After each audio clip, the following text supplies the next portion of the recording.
Last night, riots erupted after a pair of deadly shootings. Here are my observations. It's impossible to know all the facts this fast, but in the world of social injustice, one can't afford to wait.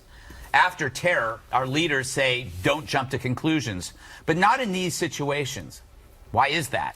Fact is, humans lump unique acts together if it suits them, meaning no matter how different Tulsa was from Charlotte, it's easy to form a theme out of both, making it less complex and more black and white, even if a police officer and victim happens to be black. What drives each act, though, is compliance. Once that first step goes south in a traffic stop, it creates a cascade of actions that can go south as well. The Tulsa and Charlotte shootings are way different, but they all started in one place: perceptions of noncompliance. And reactions ramp up as part of training. Each time an officer, black or white, confronts someone, noncompliance triggers the training, the adrenaline, the fear, the unbending mind of law enforcement. Last, compliance doesn't just apply to cop work, but to life, to us. Lately, it seems we're abandoning any form of conflict resolution. We can't discuss this stuff without retreating to specific sides. We've all been there in our own unbending minds, where emotion transcends truth. And so violent protest seems less rare these days, as media and activists green-light it as a replacement for reason. Facts become annoying hurdles to action. I just want to play a clip of Chief Kerr Putney from the Mecklenburg Police Department. He's describing yesterday's shooting of Keith Lamont Scott, which is a far different shooting than Terrence Crutcher, which is, when you look at that video, is incredibly disturbing. But here is Chief Kerr Putney talking about Keith Lamont Scott, the shooting of him. He exited the vehicle armed with a handgun. The officers observed him get back into that vehicle, at which time they approached the vehicle to engage this subject. The officers gave loud, clear, verbal commands, which were also heard by many of the witnesses. They were instructing the subject, once he got out of the vehicle, to drop the weapon. In spite of the verbal commands, Mr. Scott, as I said, exited his vehicle armed with a handgun as the officers continued to yell at him to drop it. He stepped out, posing a threat to the officers, and Officer Brentley Vinson subsequently fired his weapon, striking the subject. So, Juan, when you hear about how that unfolded and how different it is from the Tulsa shooting, where the man is unarmed and it looks really bad, it tells me that these things cannot be grouped together, because when you group these events together, you create a storyline that leads to things like riots or like Dallas, unfortunate events that emotion drives them to wrong answers. Does that make sense? Yeah. I think, obviously compliance is key, because I've said this to my sons, one of whom has a heavy foot on the gas pedal. Hey, if a cop stops you, you got to keep your hands in plain view. You got to be respectful. I've heard people on this network say, gosh, why would you say such a thing about police? But let me tell you, if you're black, you say such a thing to your kids about police. So compliance is very real. Now, the other side of this, as we saw in the Tulsa shooting, right, but we've also seen in Minneapolis this year, I believe it was Minneapolis, yes, where the guy was in the car and he says to the officer, I'm reaching for my wallet, yes, I have a permit to carry a gun, and he still gets shot. Mm-hmm. And I think that there's a lot of fear on behalf of people like myself that, you show up and it's, let's say you've had a couple drinks, Greg. Let's say your medication is not right, and so a cop says, hey, you better do this, and you're slow or you look a little stumbling, and suddenly, yeah, bam, like, what did I do? Mm-hmm. You're suddenly, this is what the sister of the guy in Tulsa said, right, that brown skin, and especially if you're a male and if you're large, suddenly you're criminalized. Just the sight of you is taken as significant threat to the officer. You're talking about, right, officers responding because they feel threatened, and I'm very sensitive to that. I think I wouldn't want to be one of these officers. I praise God for having officers who do such a difficult job. Mm-hmm. But I'm saying, as a citizen, it hurts me that I have to fear for myself, my family, my children when we deal with police. Yeah, but Kimberly, the idea of grouping these stories together as like when you look at Tulsa, you can see how horrible that is, and you could see that perhaps there were choices that shouldn't be made, obviously. But you look at this other one with Mr. Scott.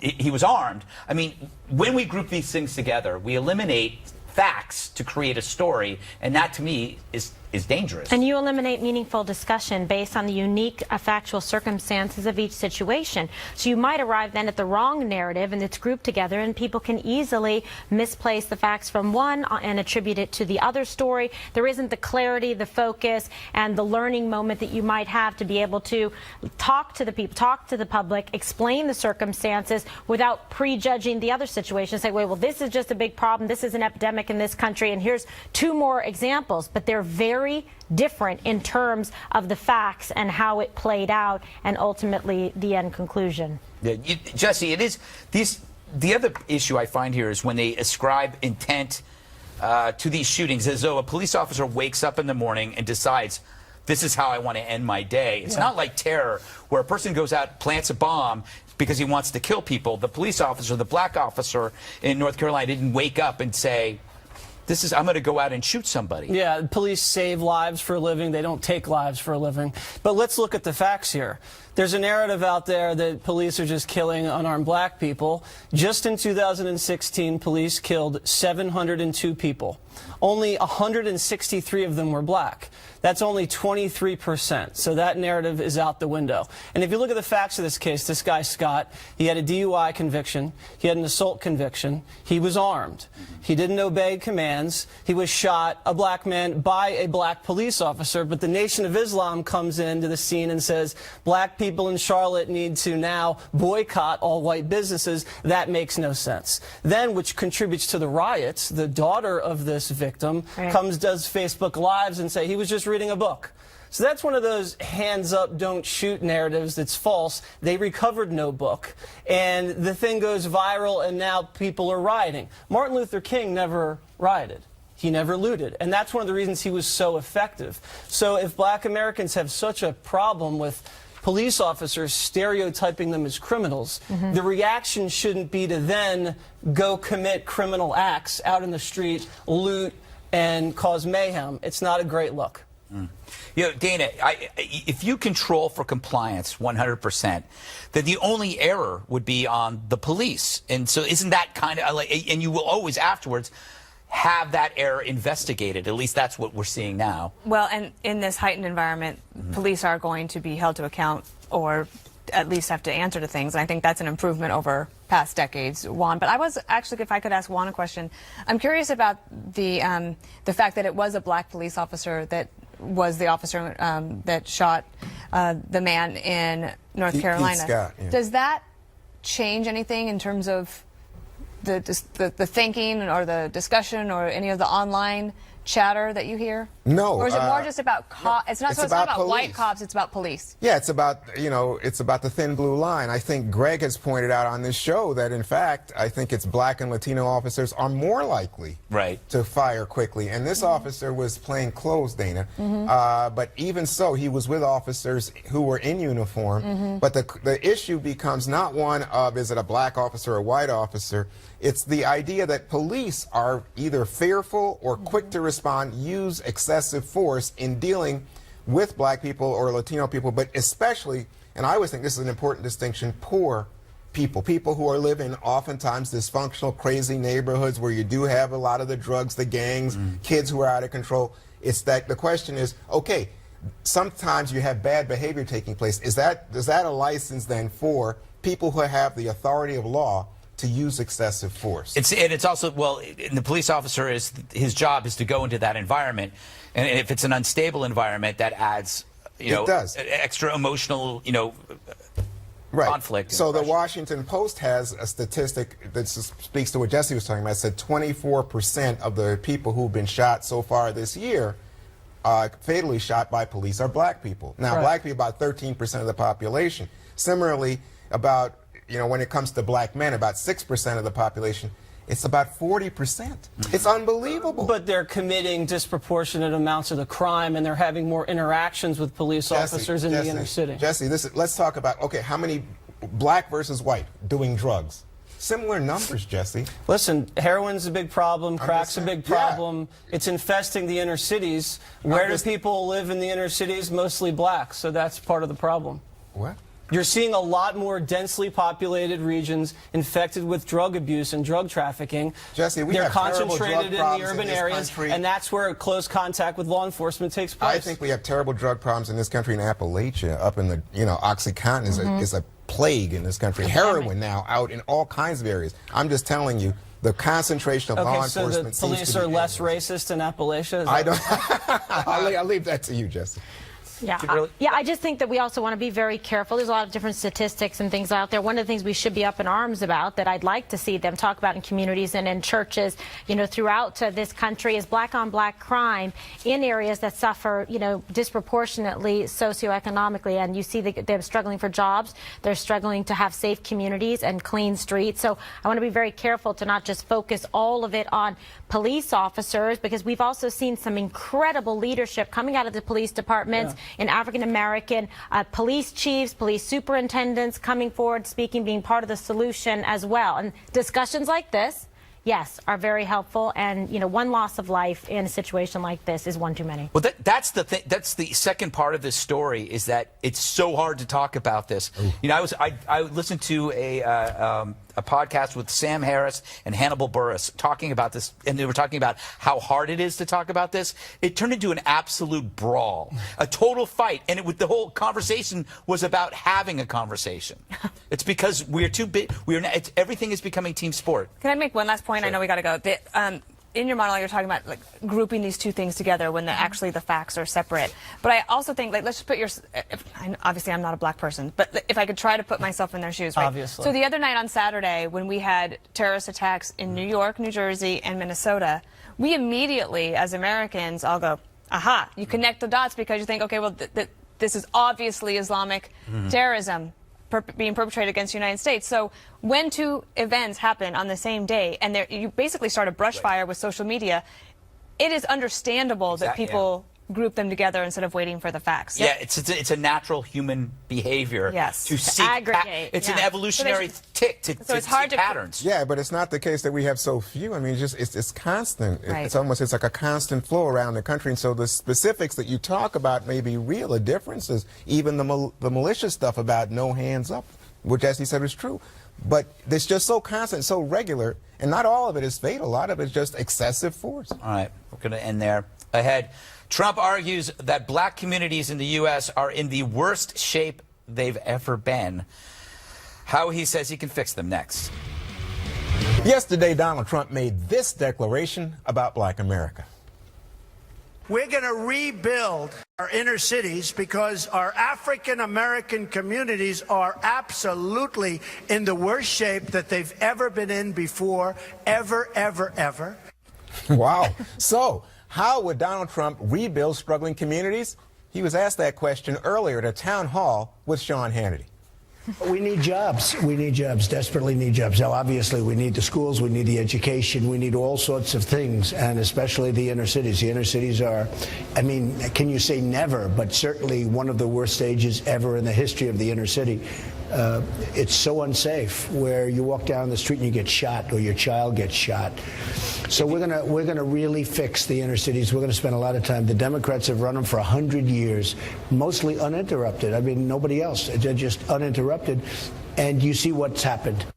The full interview airs tonight on Sean Hannity's show, 10 p.m. Eastern. Don't miss it. I hope they play that new ad.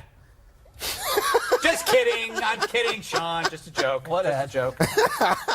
Gee, okay. Notice the camera stayed on a wide shot. Holy moly. Don't Well, put my Gregory, face on to more serious issues. Yes. Gregory, the worst ever? Yeah, that might be a stretch. I mean, there are things in the past that are a bit worse. But we are seeing spikes in violence in roughly 25 cities across the United States. Even as overall violence goes down, we're still seeing these increases. But I mean, he has an interesting way of going about it. When he's saying, what do you have to lose? He's basically saying you're not going to get anything new from Hillary. It's like watching an old Law and Order rerun. And he's guaranteeing that it's going to be different with me. It's going to be, he's saying pick behind door number 3.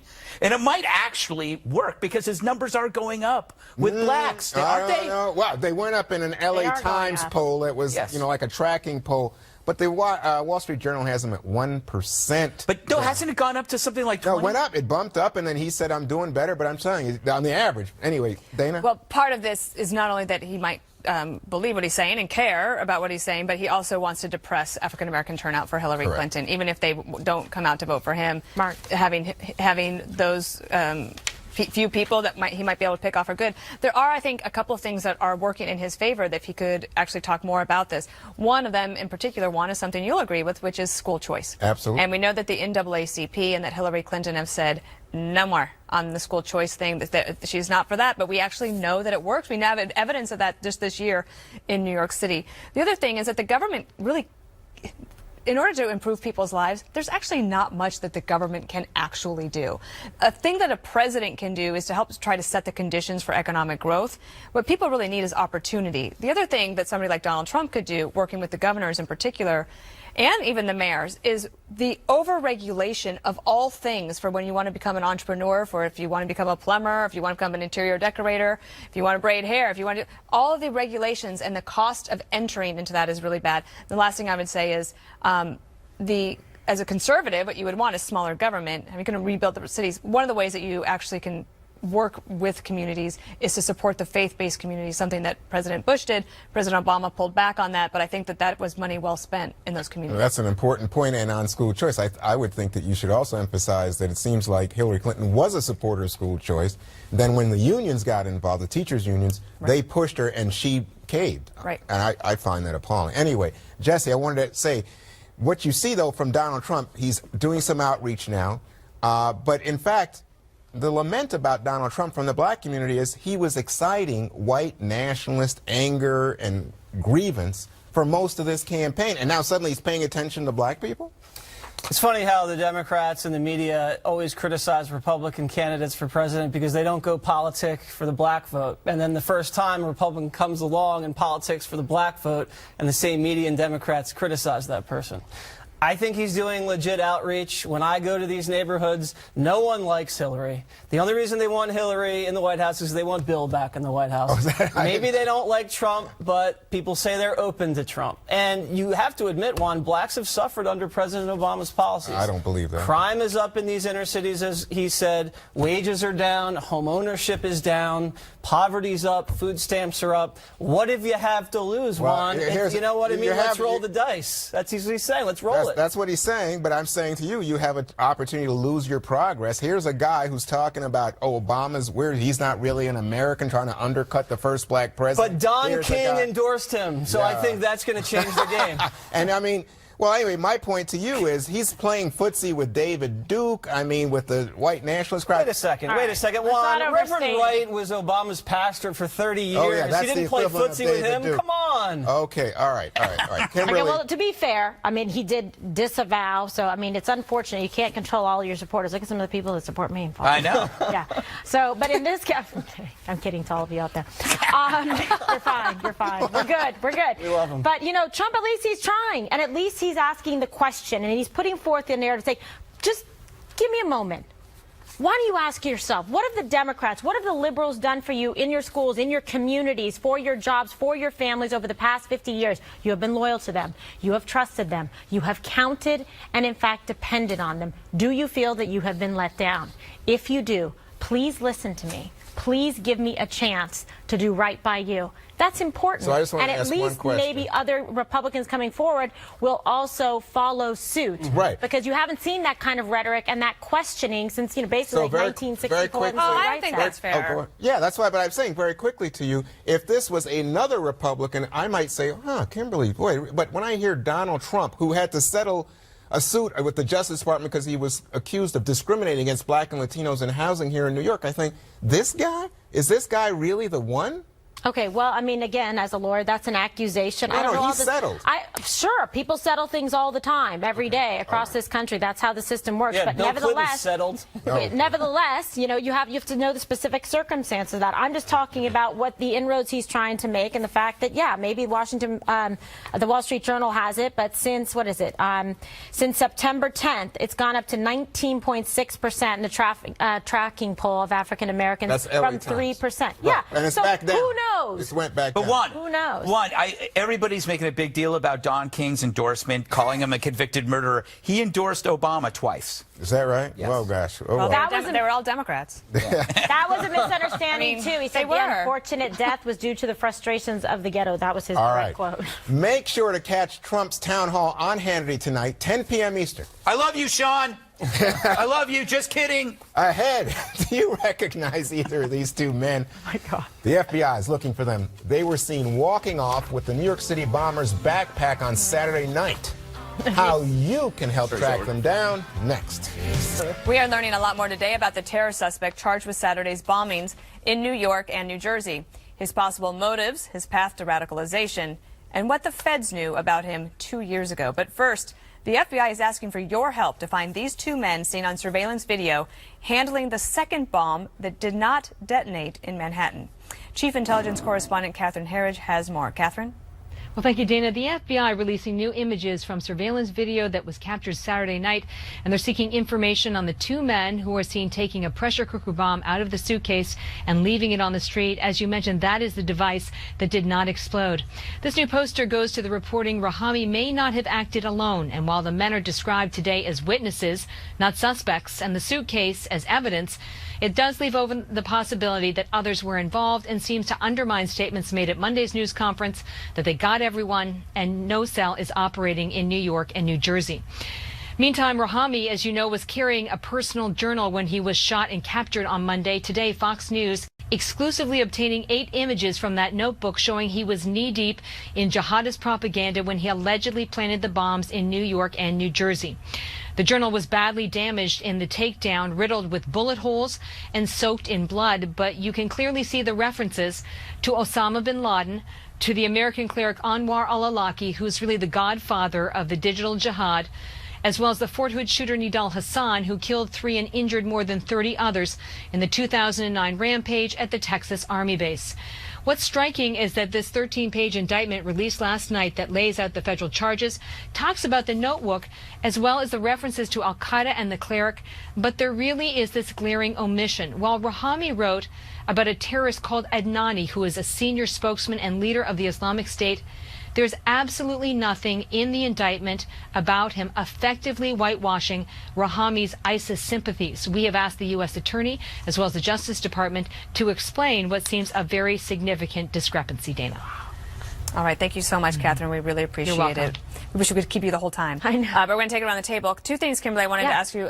One is the picture of the 2 men, the suspects. It reminded me of, remember in Brussels when the airport bombs were let off and they had the pictures of 1 or 2 guys that were leaving, and ultimately they helped try to track him down. The second thing is this question of the scrubbing of that information, the possible scrubbing of that. How important is that? I think it's significant because now actually we have, proof to the contrary. So it really is a glaring omission when you see that they had that, again, an intel information rich source right there to say, look at the journal, look at his writings, take him for his word. He was very specific. He held it with him to the end, to the death. I mean, riddled with bullets and blood on it. Unbelievable imagery there. It was incredible for Fox News to get that 8-page exclusive. It tells the truth. So then it begs the question, what is the administration doing? What is the Department of Justice doing? Why would they not include that information, which would only strengthen the facts in the indictment, against him? And then as to the other 2 individuals, I mean, that highly suspicious, believe Like their who walks up and account just of takes this? somebody's backpack for them? Like, oh, I think I'll pick up this backpack and move on. Someone complicit. Right? No, that happens in New York a lot. A lot of people pick stuff up. You know what's interesting to me? You have a current terrorist preoccupied with an earlier terrorist, and this is the same thing that goes with mass shooters. It lends itself to the theory that compounding infamy through repetitive coverage escalates terror. Jihadism is a contagion that is spread by attention. So it's not more about adding to the story of terror. It's about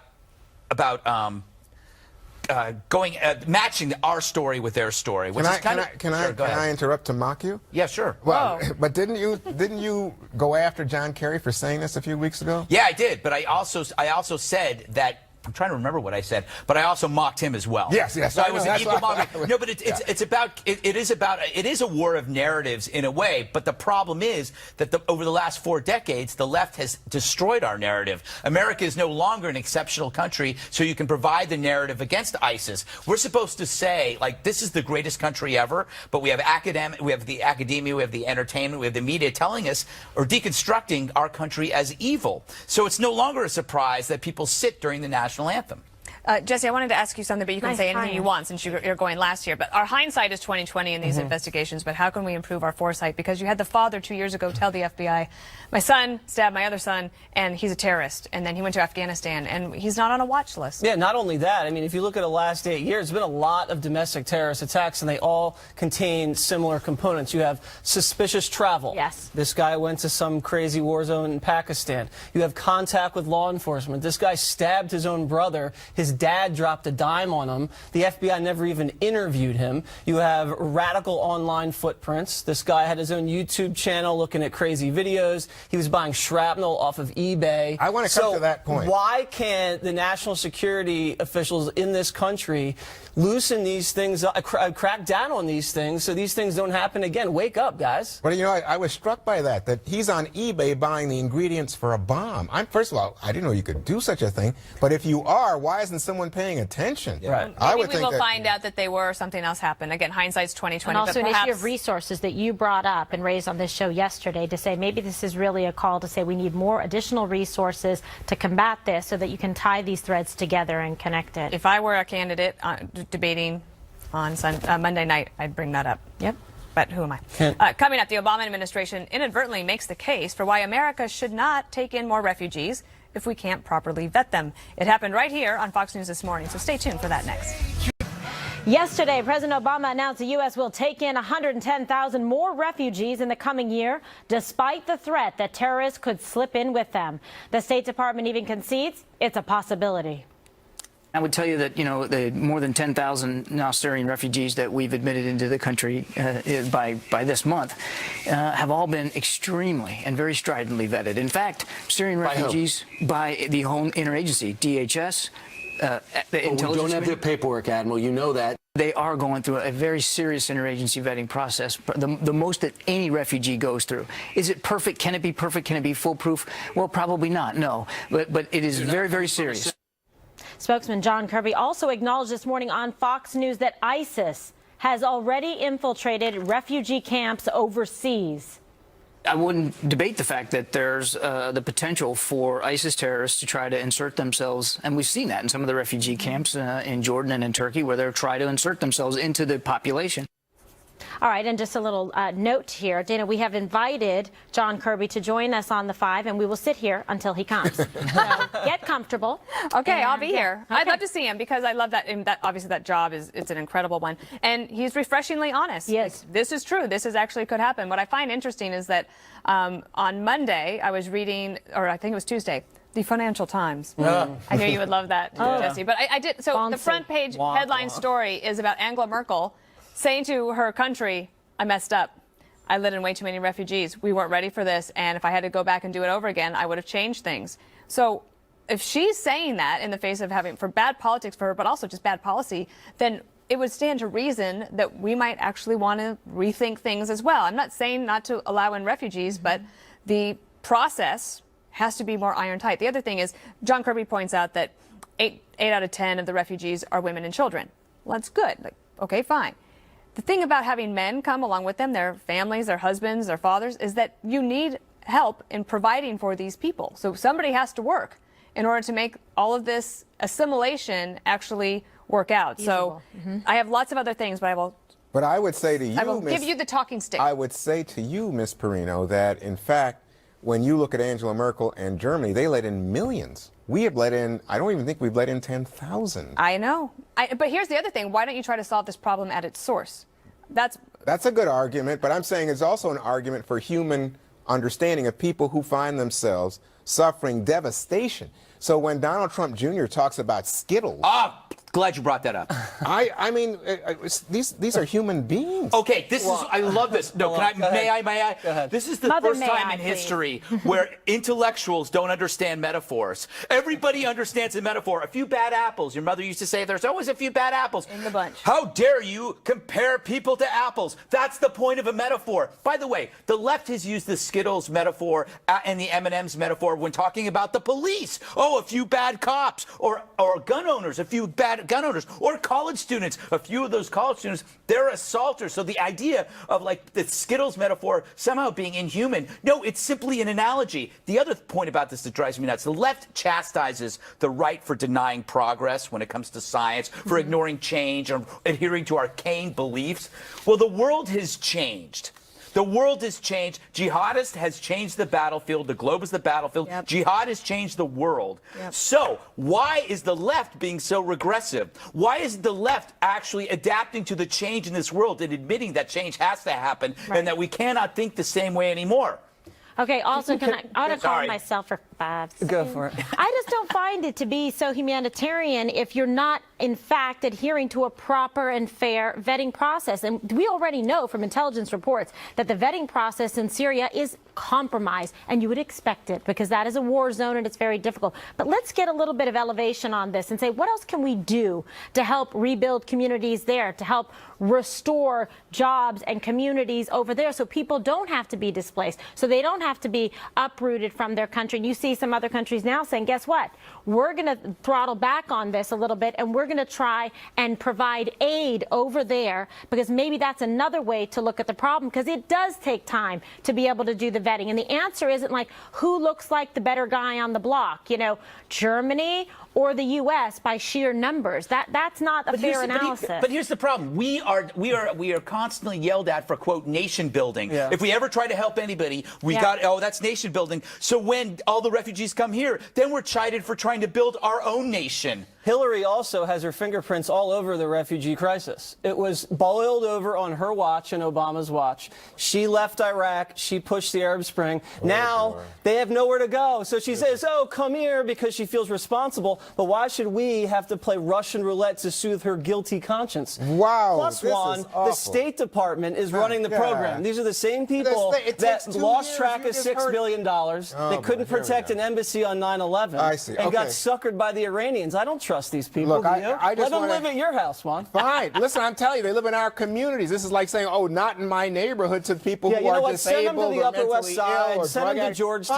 Fine. send them to Martha's I'm just Vineyard. telling you, and especially on the Skittles thing, nobody says that because there are a few bad cops, there shouldn't be cops. Right. It's that what we're talking about are human beings in crisis situations. Dana, Kimberly make a point about we can do more on the ground. But it's not to say that this great country should shut its doors. Oh, no. in the face No of- one's not saying at to all. do that. Not at all. We Not just at don't all. trust the government Let's to do it vet them. right way. That's Skittles all. are Yeah, a hold on. metaphor. I wanna We aren't really calling them candy. And I want to stand up for green M&Ms who always are disparaged. But Dana, I think you make a great point about providing. They have to be able to have communities here, and their husbands have to be able to work. And also, here's the other thing. When you are a refugee, what you want as a refugee, you want to go home. You want to be okay, safe. what we're assuming Yes. here is that they're going to come here, but why do we assume that now? Because the average length of a refugee stay overseas, wherever they go, 30 years ago it was 9 years. Now it's 26 years. That's an entire generation, which is how you get Rahami here at 7 years old, and then 21 years later, he becomes radicalized. And Right. I mean, it's just so much more complicated. And how are we going to pay for it all? You're not doing anybody a What are you favor by willing to bringing pay them over for? here and say, go like this.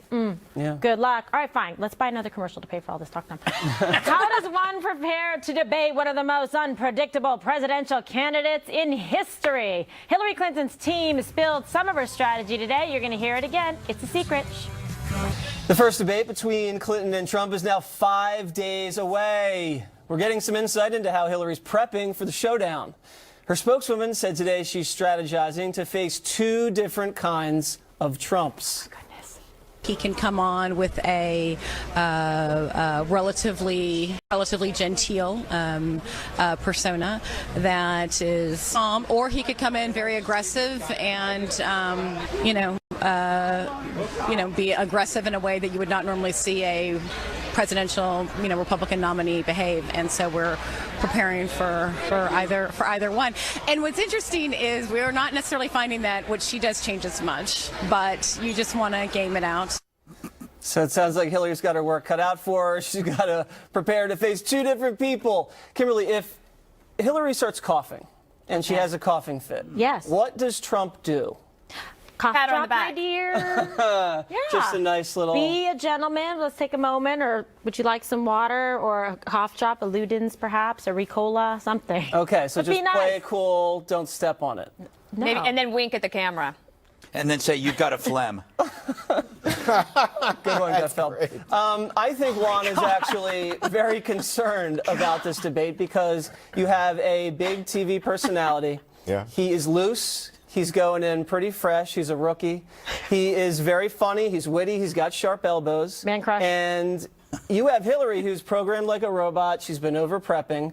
Do you think that she's going to get up there and freeze up, and Trump is just going to have this kind of winning personality? And kind He's not going to say yes to that. The American Why, people? of course, you know, like, for instance, Lester Holt, that famous Democrat. Oh, my gosh, he's a Republican. I didn't know.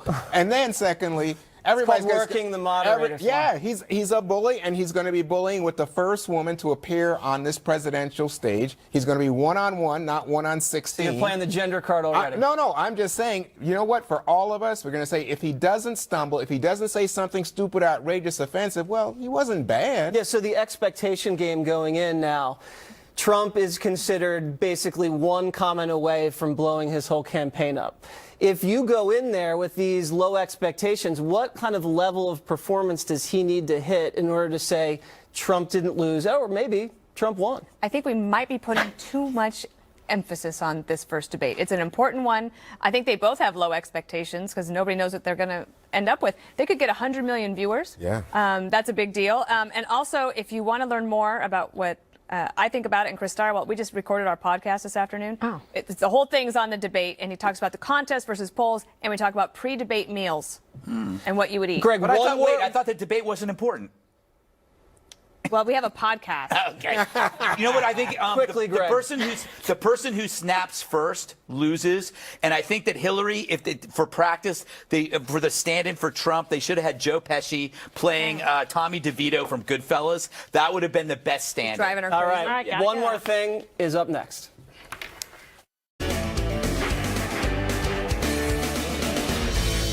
Time for one more thing, Kimberly. Well, today I'm remembering a beautiful soul and dear friend who recently passed away. My 81-year-old neighbor, Leslie Aiken, born in 1935 in Brooklyn, New York. He was a beloved father of Chris and Doug, who are twins, Jill and David, and a grandfather of 4, and a wonderful husband for 42 years to his beautiful wife, Wendy. Leslie will be remembered for his amazing sense of humor and glass is half full outlook on life. His life was taken by CLL, Richter's transformation, and we can truly honor his legacy by fighting cancer. And I have more information on my Facebook page. Leslie, my friend, you'll be missed by many, and you will truly never be forgotten. Very nice. Dana? All right, you might not know that today is the International Day of Peace. This is called for by the UN Secretary General. It's September 21st. American University had a great event.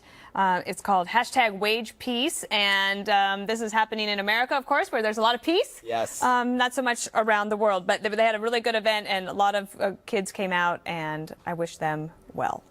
Peace. Out. All right.